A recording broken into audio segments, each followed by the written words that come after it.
Number 16, the series n equals 1 to infinity of n cubed plus 4 divided by n to the 5th plus 2. So let's apply the ratio test to this. I have L is equal to the limit as n goes to infinity. I'll do my absolute value bars. I have n plus 1 quantity cubed plus 4 divided by n plus 1 quantity to the 5th plus 2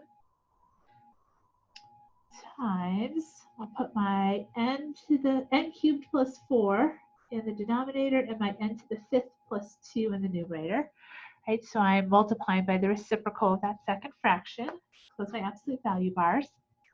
And then let's simplify and clean this up a little bit. So with polynomials, I'm only interested in the leading term in each of these pieces. So my highest power here is going to be an n cubed. So all the lower level terms are going to disappear. So I'll just not even write them down. In the denominator here, I have an n to the 5th is my biggest power.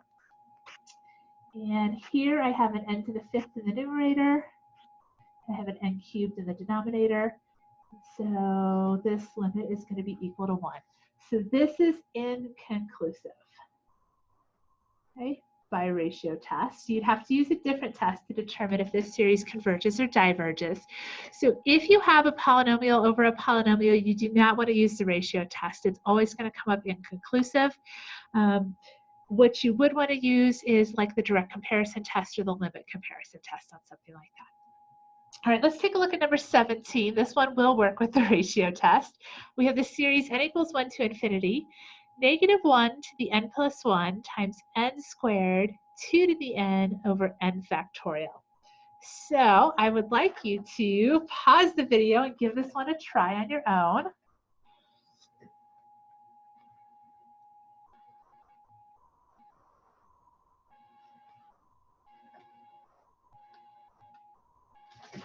All right, so hopefully you gave that a try. It's really important to do that so that you can kind of check your understanding and skill level with this. So I'm going to go ahead and do this one, and we'll see if we got to the same place. So I have L as the limit as n goes to infinity.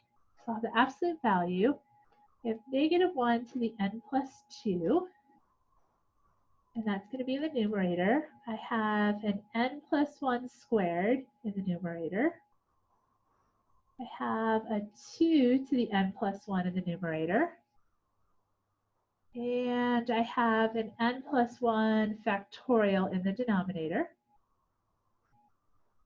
Okay, and then the matching pieces from the a sub n term, I have a negative 1 to the n plus 1 in the denominator, an n squared in the denominator, a 2 to the n in the denominator, and an n factorial in the numerator. And then let's simplify this. So these negative 1 pieces don't matter. With this absolute values, these are going to go away. So I'll just cross those out.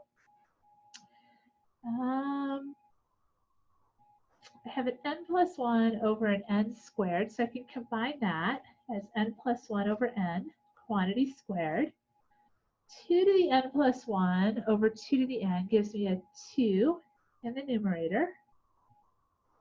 Right, so those 2 to the n's go away. And then n factorial over n plus 1 factorial leaves me with an n plus 1 in the denominator.